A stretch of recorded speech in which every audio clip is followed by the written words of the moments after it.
Welcome to the Protector Culture Podcast with Jimmy Graham. Jimmy is a veteran U.S. Navy SEAL, a former protective officer for the CIA Global Response Staff, founder and CEO of the Able Shepherd Program, a husband and father of 4, and a personal friend of mine. Now here's Jimmy. Hey everybody, welcome back to the Protector Culture Podcast with Jimmy Graham. I'm your host, Jimmy Graham. I'm joined today once again by my buddy Skip Miller. How's it going, Jimmy? How you doing, brother? Able Shepherd 004. This is kind of our first attempt at what we're calling a Protector Culture Podcast time-sensitive update. Sometimes things are going to happen that we will pre-record some of our sessions to be launched every Monday. That's our rough schedule of what we got going on. But sometimes when something happens, we're getting a lot of questions and they are time sensitive. So this will be our first attempt at this, but we plan on more coming as they present themselves.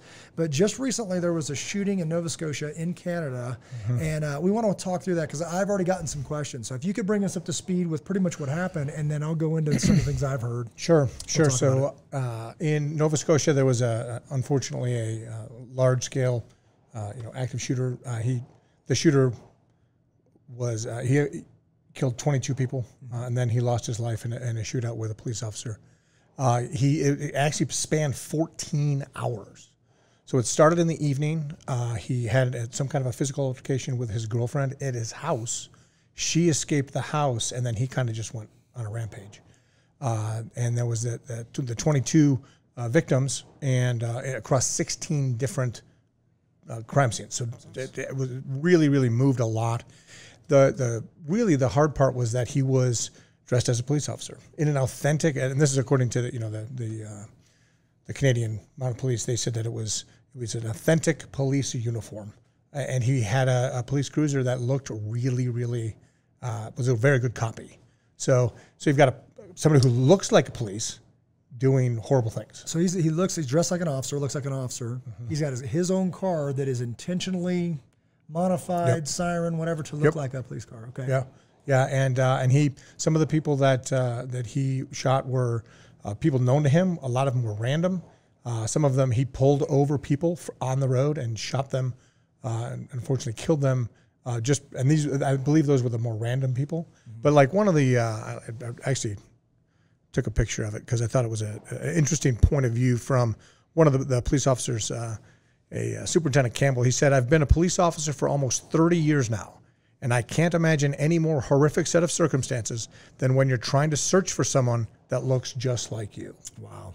And so now you got a police officer looking at other police officers as if, like, are you the guy? Because obviously there's a report comes out, police car appears to be, police uniform that might be legit. I don't know how he got it. I couldn't see anything on how he acquired that. Nope. Now I just want to back up a little bit. There's been some things like with military during the terrorists, like during my active duty time, terrorism and reserve time and all that stuff. They were saying, hey, keep your uniforms, and if you're discarding a uniform, these are markings as uniforms. They look a certain way, and they're not hard to fake. Like you can go on Amazon and look like whoever you want. You know what I mean? So whether it's a real one or not, another jurisdiction, there's so many municipalities that are so close, it might not look just like Denver because it's Castle Rock. It might not look like Castle Rock because it's state police. It might not look like, but they're all legit. They're all really, so I wouldn't know to question, they don't have that crest, they have that crest. You know what I mean? Absolutely. I know enough about the military to know there's a certain culture, like, we talked about this, you cover, uncover, you always have a hat on when you're outdoors and this and that, and if it's not right, hands in the pockets. Yeah, hands in the pockets. Yeah, we were joking about that one, is that, and I could probably speak with some authority on that, but not so much on uniforms and who's wearing what would make it not look legit. Right. So the questions I've gotten, and you probably have too, people come to us and talk about this, and they ask us, what do you do? There's something like that, and I want to be very transparent about this. When this is a slippery slope, right? Because when I told one of our guys, Jim Clemson, he's talking about, oh, so now you're talking about engaging police officers. Not at all. So I was basically talking about, this does tie a little bit into what some of the training that we do. You may be defending human life when police arrive on the scenes. Yes. And that's a very, very dangerous situation, obviously. Nobody wishes for this. Nobody wants this. But I can't wait for police officers as a man. And this is, again, a lot of times it's misrepresented when people think that's the police's job. No, it's not. It's your job to defend your life. Yep. It's my job to defend my family, my children, my wife, your wife. That is our job to defend them immediately. It's nobody else's job, period. Now, our tax dollars and all that pay so that we have other resources. Right now, I'm not sitting in Castle Rock, but my family is. And if something happened, they would beat me there. Why? Because of 911, these systems that we all pay into to protect a community.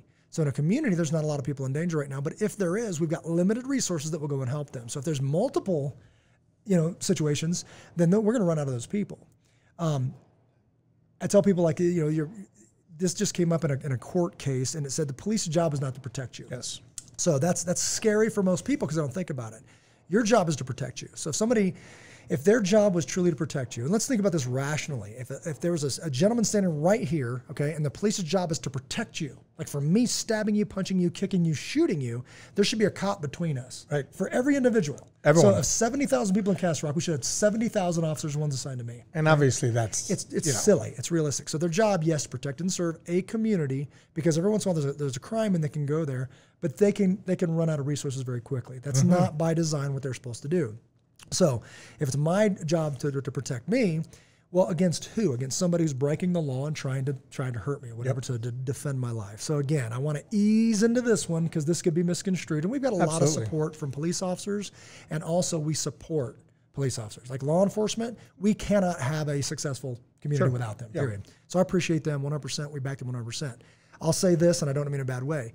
I support all good police officers. Sure. There's been story after story of police officers that have broken the law, lost their mind just because they're human beings, and killed people.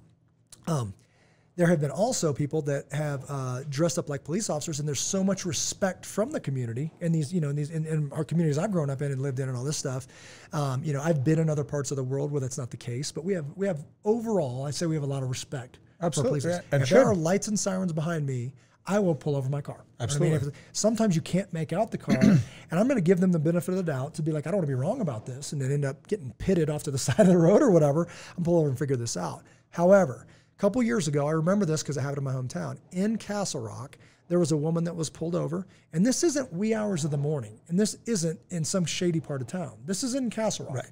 In front of an elementary school on her way to the store in the early evening. So I believe, and I pulled it up, and this was, January 21st in 2015, and it was, I just said it, I believe it was like 7 around, it's a Tuesday night around 7 p.m. So we're talking about 7 in the, p.m. in the evening in front of an elementary school in Castle Rock, which is pretty much, upper crust suburbia. Yep. And then he pulled her over and then assaulted her and attempted to rape her. Okay, and that's... So what do you do? I had a lot of questions from females. What do I do in that situation? We talked about this a little bit offline. We did. Is that if there's any question whatsoever, then you can call 911. Yep. You can put on your hazards and keep driving. Just drive slow. Slow. I'm not evading, but something's not right. You're in an unmarked car. That car doesn't have any markings on it, but there is a light that I could buy at Radio Shack. Is it still a thing, Radio Shack? I don't know if Radio Shack. I'm not even sure. But Radio Shack used to be a place where you could go buy a siren. You go to Amazon right now, I bet, and buy a siren. Right? Red and blue. 100%. Whatever. And then make your car from behind look like it's legit. So we just got to, if my job is to defend myself and my family, if something's going on there, I'm going to err on the side of safety and probably pull over. Sure. Right? But there are still rules of engagement, use of force agreement, force continuum. There's all these things in place that police too have to abide by. They too have to abide by the law that of the law of the land. So that's okay. Now anyway. Before I go too far into that, anything to add on that? Because there is this like we talked about. This is going to be a tough one. Yeah, this is going to be a sensitive topic. Sensitive. Yeah, because But if you are a protector, right? Yes. You're in the protector culture, and this is complicated stuff. Yeah. Period. As soon as you strap a gun on and say, I am responsible for my own safety and the safety of my loved ones and everyone around me, it complicates your life. Right. This is just extremely complicated, right? Because now you've got a guy that is dressed as a police officer, doing horrible things. He's killing people. How do you...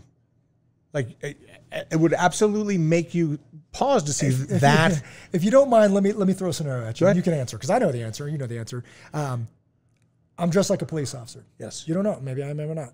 I walk out and I shoot 2 kids in the back for no reason. What happens next? You're going to get shot. Why? Because he just shot 2 kids. So that's where I'm kind of going with this. And again, you can get offended if you want. That's the deal. Like if you're walking up, this is not justifiable. Now, if I walk in and I see a shootout, I don't know who's who. I don't know. So the last thing I want to do is try to engage a police officer who is enforcing the law. Yeah, right. I think, and if you're a law-abiding citizen, you would agree with that. And they are shooting people, indiscriminate children or whatever, setting houses on fire and driving down the street, blasting people indiscriminately.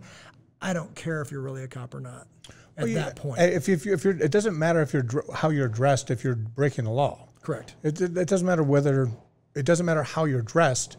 That will influence the outcome of that. Right. And in this case, I guarantee you that a significant number of the 22 people that died up in Canada pulled over, did the thing they thought was the right thing to do, and it just in this case was an imposter. A police officer that was not a police officer, is an imposter. Yeah. So it's like it's a super. I would think any one of us would absolutely look at that and go, "Oh man." I mean, it gives you pause. Yes. But the really is the action is what you're going to be responding to, not necessarily the person doing it, but what is the person doing? Right. On the flip side of that, we talk about, if you're doing a thing, you just whatever, there's an active shooter situation and you neutralize a threat and there's a person laying on the floor and the police are coming in, right? There are these things that you can identify yourself. You can wear certain things, security vests, security across your back, all these other deals. But what's probably going to get you shot is still having a gun in your hand, pointing at somebody when an officer of the law comes in and sees you. Yep. They got called to an active shooter, armed gunman. You fit the bill. They do their job. It was just a miscommunication. Well, you fit the bill. I did a thing. I neutralized what I perceived as a threat, and nobody's going to wrong them for that. Correct. So that's kind of the same thing, but I was the good guy here. You came in and engaged me. So that same thing. If it's the good guy doing his job enforcing the law, nobody wants to make that. You just became the bad guy. Yeah, and we always say, like, in any kind of, if you're in the public in the United States and you are in a shooting, a justified shooting, your first job, if you're in an active shooter situation, is stop the active shooter. Neutralize the threat. Second one, don't get shot by the cops. Don't get shot by the cops, right? Yeah, you better deconflict because the job just exactly. changed, right? So like, you have the first job that happened. Now the second one, the police are coming. Make sure you don't get shot by them because they're just responding to a civilian shooting people. That's right. And if you're a civilian with a gun in your hand, it's very easy for that miscommunication to happen. So unmarked police car, siren in the deal. If you're by yourself, you're female, you get pulled over. What say you? Middle of the night. I'm like, something's wrong. Something's not right here. I think you got to. I think that the correct thing to there is put your hazards on, slow down, dial 911, talk to the dispatch. I'm on this road. Like I live out in the country. Like there's whole lot of, craziness that can happen because nobody's driving on that road for whatever, the next 10 minutes, longer sometimes. So you can absolutely call 911 and see what the 911 dispatcher says. And it's a tough one because that's a little bit easier for me to answer if I'm in Castle Rock, if I'm in Highlands Ranch, something like that. Before I pull right and 911 says, hey, you're right here. I need you to pull in this fire station. You're going to be met by the fire chief out in the deal. And it's maybe 2 minutes. Sure. Not 20. This guy's going to get ticked if he's really a cop, Right, so sure. no, and we never want to go down that road, obviously, and be that person and cause a potential problem. And where you're breaking the law, that's part of it. And it's not, did you perceive you were? Yeah, I was flying at 80 miles an hour and a guy pulled me over. That's probably a cop and you're probably going to get a ticket. Sure. Or you engaged a person, I'm expecting to go to jail. Like, we got to figure this out. It's not like, hey, man, I'm a good guy. Okay, cool. See you later, Jimmy. It doesn't work that way, right? It's like everybody's the good guy, right? So now he's got to go through the process. He's going to take my gun. He's going to do all that. Not shoot me, hopefully, because I'm doing the right thing. We tell people, their job is not to not shoot the guy with the gun, meaning you. I'm sorry. The onus isn't on you to not shoot me. The onus is on me to not get shot. Correct. His job is to come in here and figure this out. Right. I'm the stranger with the gun waving it around, right? So if I defend my life, you better holster that thing and start showing him some hands and help him on that end. Be compliant. And not get shot, right? And then get arrested and then go figure it out and get an attorney. That's the way the system works, right? So we're talking about something like this. I'm walking down the street, and this is Jimmy Graham talking. I'm walking down the street, and I see indiscriminately murders happening in front of me that by any stretch of the imagination can't be justified. Your job really doesn't change. No. You're going to neutralize the threat and figure it out later. I know I am, especially if my family, it's like indiscriminate shooting and then heading this way, and now it's aiming this direction. This can't play out this way. Right. So, Okay. Anything to add on that one? I know this was going to be a quick hit to kind of test this out, this time-sensitive kind of data. I want to be able to get this quickly, see if we can process it, and then fire it out. And we're not waiting for Monday to do these. Typically, we launch on Mondays on the podcast, but I wanted to get this one out kind of quick. I think, you know, my takeaway from, you know, this is this particular case in Nova Scotia is an incredibly complicated case that you look at and you got to go, well, okay, what's my takeaway, right? And it is, think this stuff through. Yeah. You really have to, it's not enough to just get your concealed carry permit, you know, and then put it on and you're good. You've got to like think this out. Yeah. And really put some real thought into what this actually means, because this is a huge responsibility. And this is just another like kind of data point where, man, it can get complicated really fast. And know the law. Like, you better know the law. You better know, if you're breaking the law, you better know what can police, what they can and can't do. I remember having a discussion with, it's not the sheriff anymore, but he's sheriff of this county that we're sitting in right now. And it was almost like when I was talking about our program and what we do, it was almost as if I was asking permission. That's how he was speaking to me. And I said, oh, I'm sorry, I'm not asking your permission to do this. This is my right to defend my life. Oh, no, it is. You know, right. We can be coerced into this whole, maybe I'll let you do that. Maybe you'll let me defend my family. I'm not asking. Right. You know, and then they go, oh, we're going to do the law. Right. We're doing the thing that we just wanted to defend and uphold. So that's a big deal, to make sure that you know the law, that you are a law-abiding citizen. But I expect that of those that I hire to defend my community as well. Sure. So knowing that piece of it, and then knowing how to be the responsible person, you know, it's and not become the bad guy. You know, like, it's like, there's a definition of who's right and wrong, who's good and bad. We all have to follow those rules, and it doesn't mean I'm disrespecting police officers by saying that. It means that if you're offended, and I've told police this, if you're offended by the fact that it's my job to defend myself and my loved ones, you need a new job, because you got spoiled thinking that you're the hero guy. You're not the hero of my family. Right. Like, all the respect in the world, you always have.